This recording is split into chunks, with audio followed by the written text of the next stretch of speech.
Hello my dear friends, welcome to S class education. आज आपण पाहतोय इयत्ता 5वी 10वा पाठ ऐतिहासिक काळ. तर याच्यामध्ये पहिल्यांदा आपल्याला पाहायचंय, आतापर्यंत आपण म्हणते की नागरी संस्कृती आहे, नगर बनलेलं आहे, त्याची एक संस्कृती आहे, प्रत्येक नगराची वेगळी संस्कृती आहे. पण हे जे संस्कृती म्हणजे नेमकं काय आहे ते आता आपल्याला नक्की पाहायचं आहे. त्यासोबतच नद्यांच्या खोऱ्यांमध्ये नागरी संस्कृती असेल किंवा मेसोपोटेमिया, इजिप्त, चीन, हडप्पा या ही सगळ्याची नावं तुम्ही आतापर्यंत माझ्या तोंडून ऐकली असतील, हडप्पा वगैरे. तर हे नेमकं काय आहे, या ठिकाणी कसली संस्कृती आहे किंवा काय आहे, हे सगळं आपण बघूया. खेळ आणि मनोरंजन त्या काळामध्ये कसं होतं, तर ते सगळं आता आपल्याला बघायचं आहे. सो खूप इंटरेस्टिंग चॅप्टर आहे. Let us start. आपण दुसऱ्या पाठामध्ये पाहिलं की ज्या काळाचा इतिहास लिहिण्यासाठी ग्रंथ, हस्तलिखिते इत्यादींमधून लिखित पुरावा उपलब्ध होतो, त्या काळाला आपण ऐतिहासिक काळ असं म्हणतो.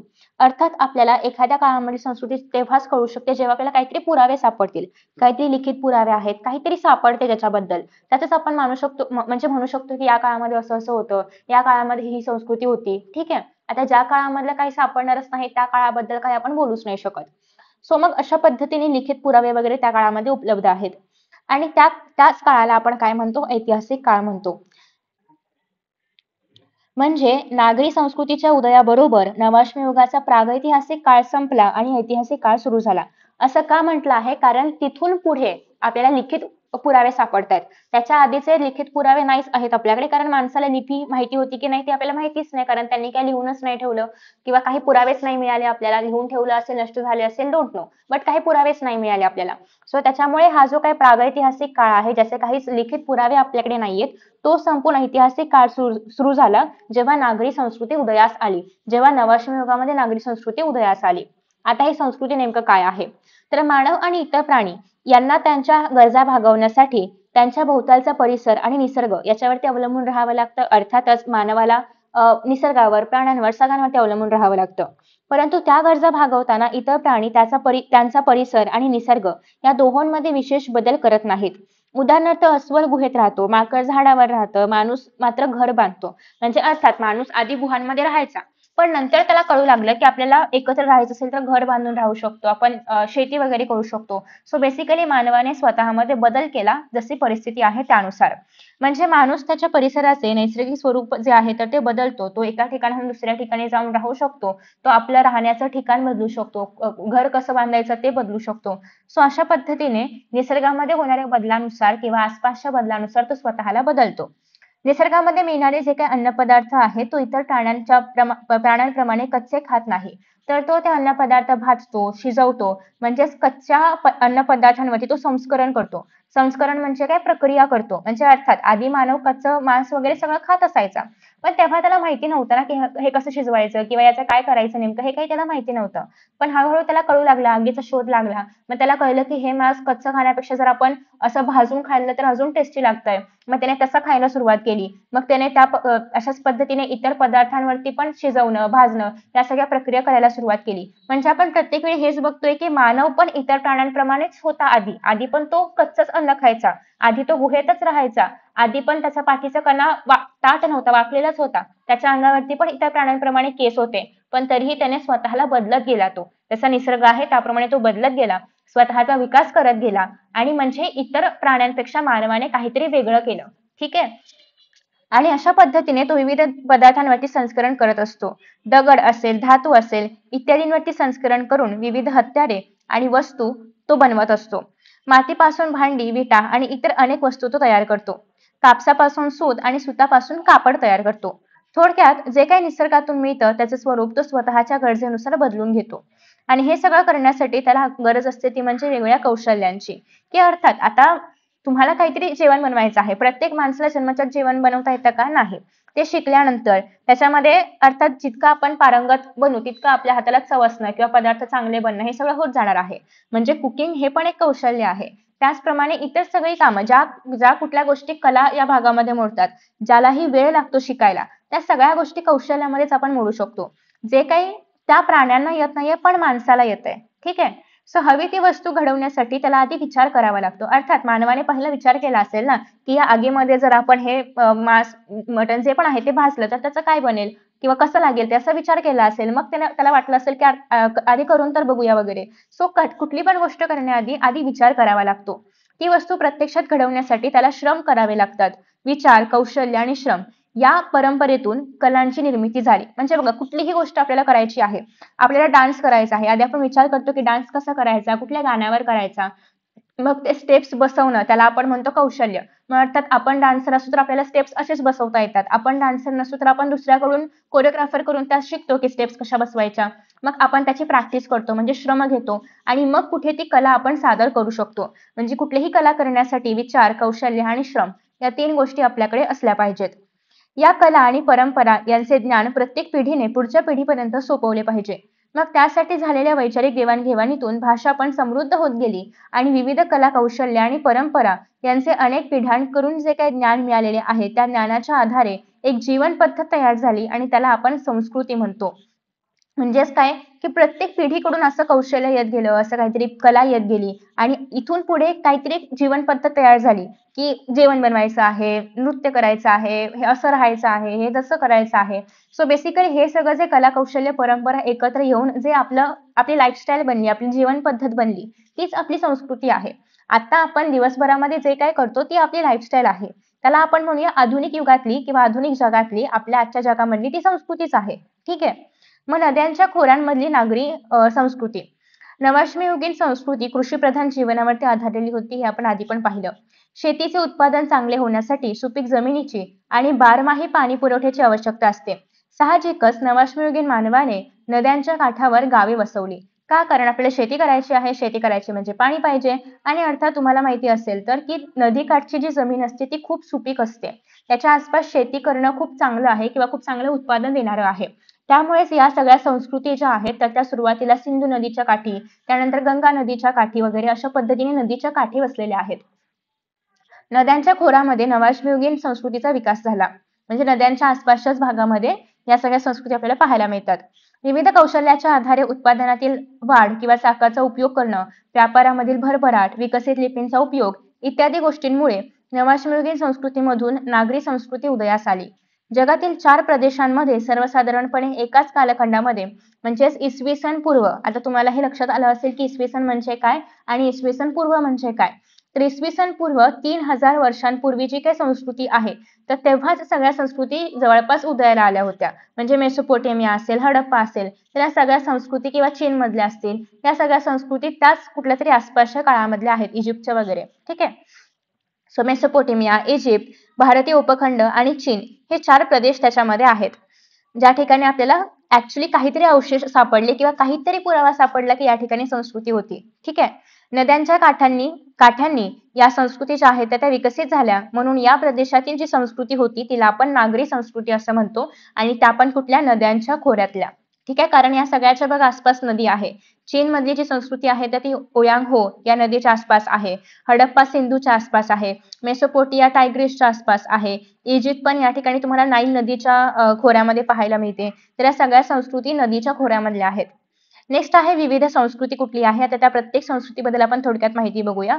पहिला आहे मेसोपोटेमिया. मेसोपोटेमिया हे नाव देशाचं नसून एका प्रदेशाचं नाव आहे.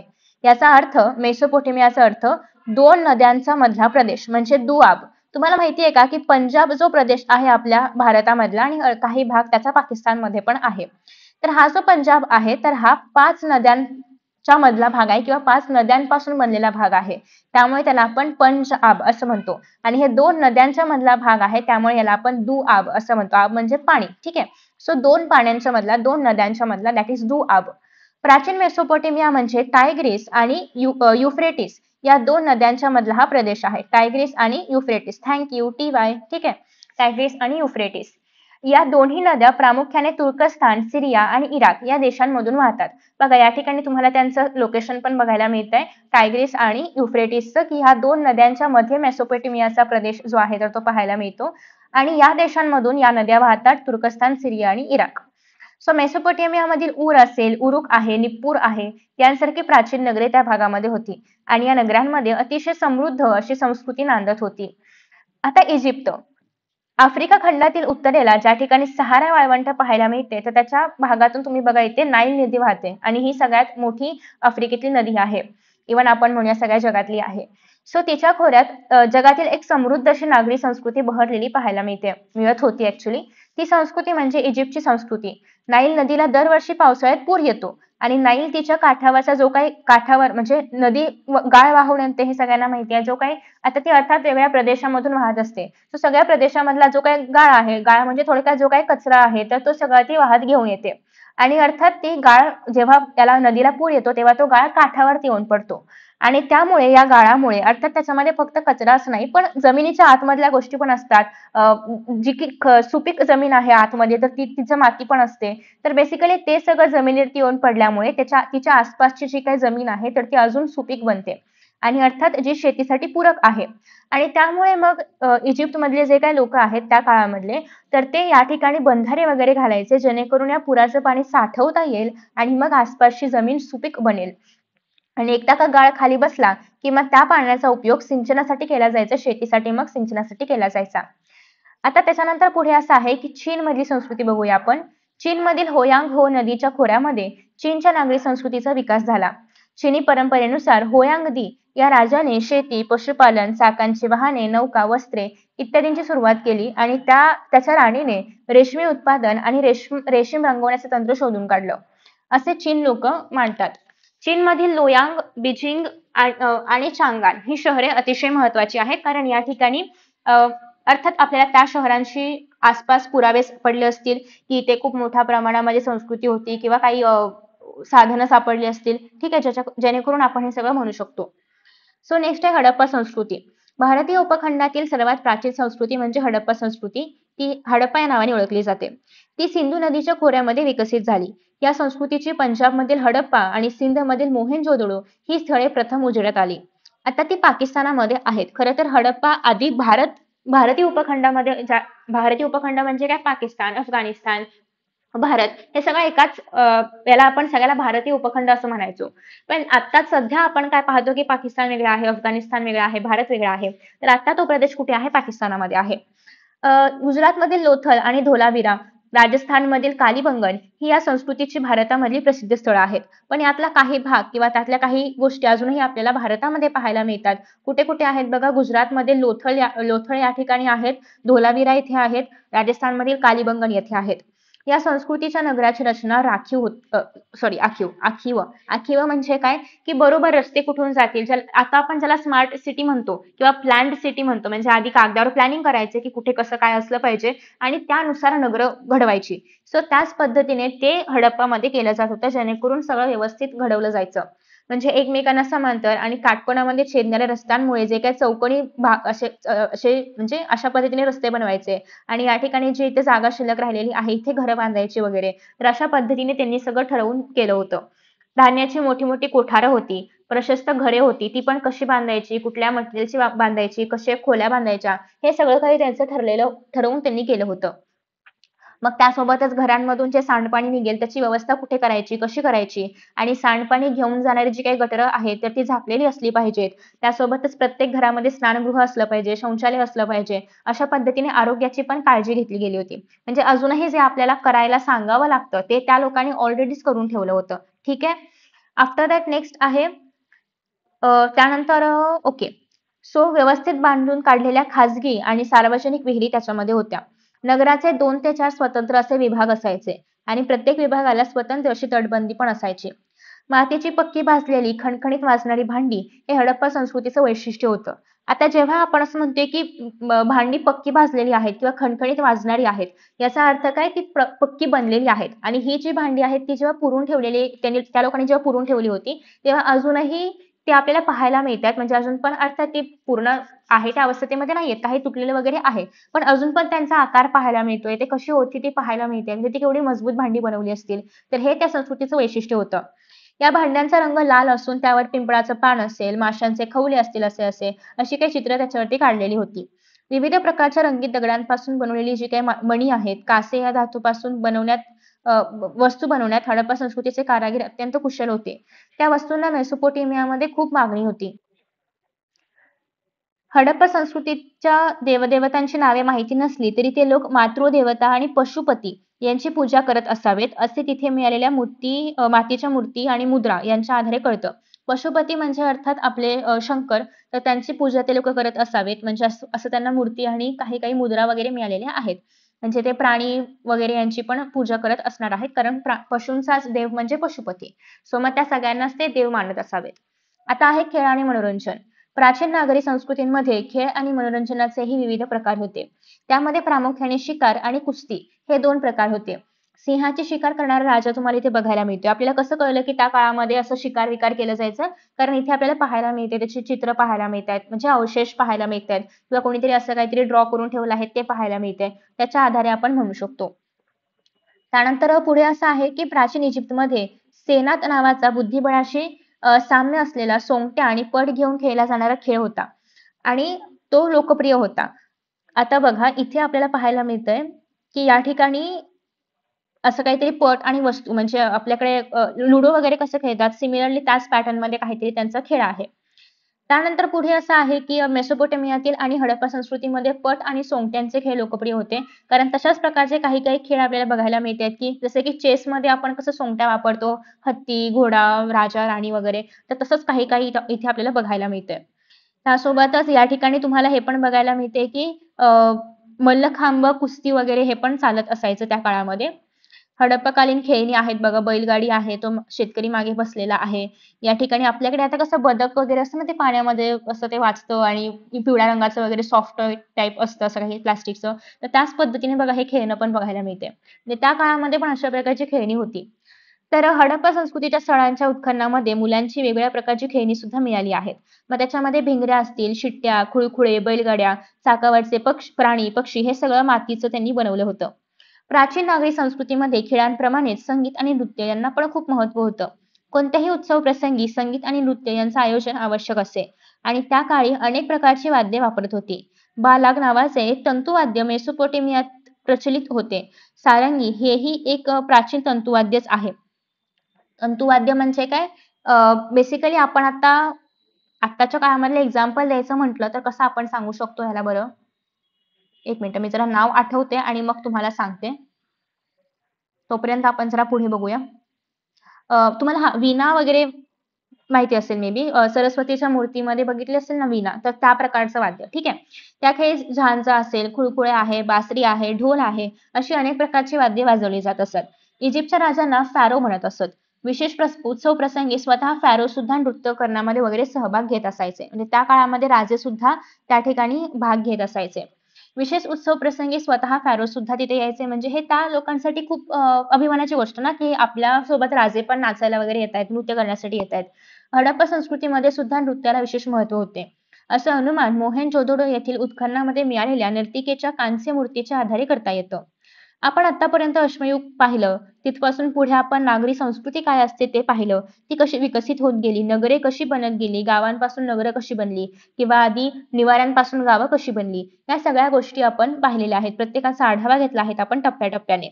आता मग इथपर्यंत आल्यानंतर आता पुढे आपण बघणार आहोत की याच्यानंतर भारत कसा होता. म्हणजे नक्की फक्त भारतच नाही अर्थात संपूर्ण जगाबद्दल बघणार आहोत, पण मुख्य आपला फोकस भारतावरती असणार आहे. की इथून पुढे गेल्यानंतर नेमका हडप्पा संस्कृतीचा अधिक विस्तार कसा होत गेला. त्यानंतर आपण म्हणतो की अशोक वगैरे यांसारखे बरेच राजे होऊन गेले. तर ते नेमकं त्यांचा कार्यकाळ कसा होता, कालखंड कसा होता, गौतम बुद्ध असतील किंवा वर्धमान महावीर असतील, या सगळ्यांबद्दल माहिती आपण पुढच्या इयत्तेमध्ये म्हणजेच इयत्ता 6वी मध्ये बघणार आहोत. बालाक इथे हा शब्द आपण वाचला होता, तर ते अशा पद्धतीने साधारणतः आहे. मेसोपोटेमियातील ऊळ या नगराच्या उत्खननामध्ये मिळालेले सोन्याचे बालाग आहे आणि हे 11 तारांचे वाद्य आहे.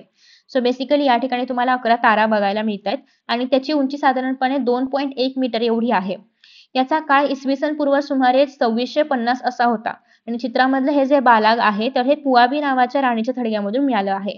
तिथून आपल्याला कळलं की असं काहीतरी होतं बालाग वगैरे. इथे कुठेतरी काहीतरी नाव किंवा काहीतरी चिन्ह काहीतरी काहीतरी काढलं असेल. जेणेकरून हे पण कळू शकते की हे खरंच राणीचं वगैरे आहे. अवशेष तर आहेतच राणीचे, पण त्यासोबतच अजून पण काही गोष्टी सापडल्या असतील. तर अशा पद्धतीने आपण इयत्ता 5वीचा संपूर्ण इतिहास जो आहे तर तो कव्हर केलेला आहे. आय होप की तुम्हाला सगळे व्हिडिओज खूप छान पद्धतीने समजले असतील. कशामध्ये काही डाऊट नसेल. तुम्हाला काही डाऊट असेल नक्की खाली कमेंट बॉक्समध्ये विचारा. मी सगळ्या प्रश्नांची उत्तरे देण्याचा प्रयत्न करणार आहे. So thank you so much for watching this video. Thank you so much for being here throughout the playlist आणि bye bye. See you in the next video.